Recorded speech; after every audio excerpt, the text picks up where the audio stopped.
سورہ ہود آیت نمبر 25۔ اعوذ باللہ من الشیطان الرجیم، بسم اللہ الرحمن الرحیم۔ وَلَقَدْ أَرْسَلْنَا نُوحًا إِلَىٰ قَوْمِهِ، اور البتہ تحقیق بھیجا ہم نے رسول بنا کر نوح علیہ السلام کو ان کی قوم کی طرف۔ یعنی اس میں ایک واقعہ ہے، نوح علیہ السلام کا نام عبد الغفار تھا۔ ایک کتاب میں لکھا ہوا تھا کہ قوم کی حالت پر نوحہ کرتے کرتے نوح پڑ گیا، اور ان کے والد کا نام نمط تھا، اور وہ بھی پیغمبر تھے۔ نوح علیہ السلام نے 950 سال قوم کی تبلیغ کی، اور سورہ عنکبوت میں بھی اللہ تعالیٰ نے فرمایا کہ پس ٹھہرے وہ ان کے درمیان 1000 سال سے 50 سال کم، اور وہ دعوت دیتے رہے۔ سورہ نوح میں ہے کہ انی دعوت قومی لیلا و نہارا، کہ میں نے اپنی قوم کو رات دن دعوت دی، ہر رات تبلیغ کرتے کرتے ہر دن تبلیغ کرتے تھے، ٹھیک ہے۔ اور دنیا میں جتنے بھی پیغمبر تشریف لائے ہیں ان کا سب سے پہلا سبق یہی تھا کہ یا قوم اعبدوا اللہ ما لکم من الہ غیرہ، اے میری قوم کہ لوگو اللہ کی عبادت کرو، نہیں ہے تمہارے لیے اس کے سوا کوئی معبود، نہ کوئی حاجت روا، نہ کوئی مشکل کشا، اور نہ کوئی فریاد رس، ٹھیک ہے۔ یعنی سب سے زیادہ بڑا کون ہے؟ اللہ تعالیٰ ہی بڑا ہے، بہت بڑا ہے، اور وہی مرادوں کو پورا کرنے والا ہے، اور غیب کو جاننے والا بھی اللہ تعالیٰ ہی ہے۔ یہی ہی تبلیغ تھی، اور تبلیغ کا حاصل بھی یہی تھا۔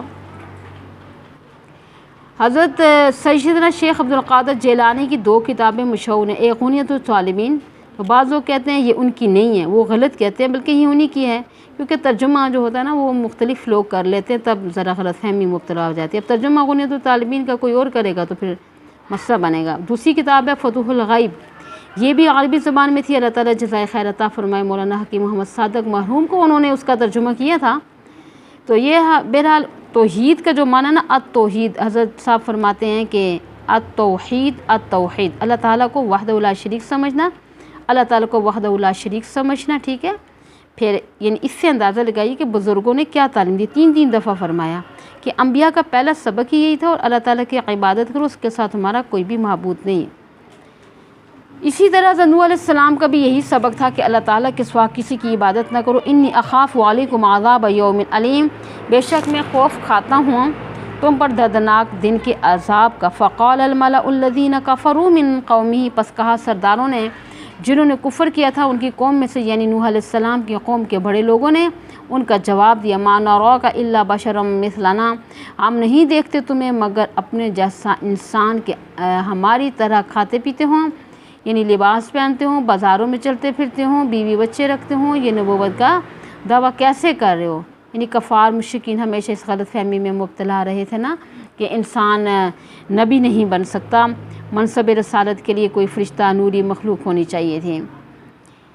تو اسی طرح سورہ قمر میں بھی فرمایا تھا نا فقالوا ابشرا منا واحدا نتبعہ، کہ کہنے لگے کہ ہم اپنے میں سے ایک انسان کے پیچھے لگ جائیں، اگر ایسا کریں گے تو انا اذا لفی ضلال وسعر، ہم اس وقت گمراہی اور دیوانگی میں پڑ جائیں گے۔ مطلب یہی بتانا چاہ رہی ہوں کہ بشر کا نبی بننا بڑا عجیب سمجھتے تھے۔ اس مسئلے میں پرانے زمانے کے کافر اور موجودہ دور کے بدعتی برابر آ رہے ہیں۔ وہ بشر مانتے تھے، نبوت کا انکار کرتے تھے، جبکہ یہ نبی مانتے ہیں اور بشریت کا انکار کرتے ہیں، اور بنی نوع انسان سے نکال کے نا اور نوری مخلوق میں داخل کر دیا، پھر خود ہی تو نور من نور اللہ کا عقیدہ بھی بنا لیا۔ وہ بھی گمراہ تھے اور یہ بھی گمراہ ہے۔ جو شخص حضرت صلی اللہ علیہ وآلہ وسلم کی بشریت کا انکار کرتا ہے تو وہ کافر ہے۔ تو نوح علیہ السلام کی قوم نے کہا کہ ہم تجھے اپنے جیسا انسان دیکھتے ہیں، تو نبی کیسے بن گیا؟ تو دوسرا اعتراض یہ کیا وما نراک اتبعک الا الذین هم اراذلنا، ہم نہیں دیکھتے آپ کو تیری پیروی کی ہو مگر وہ لوگ جو ہم میں سے کمی ہیں، رذیل لوگ ہیں۔ اگر آپ کا اتباع امیر کبیر لوگ کرتے تو ہم آپ کے دعوے پر غور کر سکتے تھے، آپ کے متبعین تو کمی لوگ ہیں، لہٰذا ہم اعلیٰ خاندان والے ہیں، تمہاری نبوت کو تسلیم بھی نہیں کرتے ہیں۔ صرف رذیل لوگ ہی نہیں بلکہ بعد یہ سرسری رائے والے لوگ، کسی پختہ یعنی کہ رائے کے مالک نہیں ہیں۔ تو لہٰذا ایسے کمزور لوگوں نے جس کو نبی مانا ہو، ہم اسے نبی ماننے کے لیے تیار نہیں ہیں۔ عموماً لوگوں نے نا مال و دولت، عہدہ اور حسب و نسب کو ہی کمال کی بنیاد سمجھا ہے، حالانکہ اللہ تعالیٰ کے ہاں کمال اور کامیابی کا معیار ایمان اور نیکی ہے۔ حضرت عبداللہ بن مسعود رضی اللہ تعالیٰ کی روایت ہے کہ حضرت صلی اللہ علیہ وآلہ وسلم نے فرمایا کہ ان اللہ یعطی الدنیا ما یحب وما اللہ یحب، بے شک اللہ تعالیٰ دنیا اس سے بھی دیتا ہے جس کے ساتھ محبت کرتا ہے، ولا یعطی الدین الا من یحب، اور دین نہیں دیتا مگر اس کو کہ جس کے ساتھ محبت کرتا ہے۔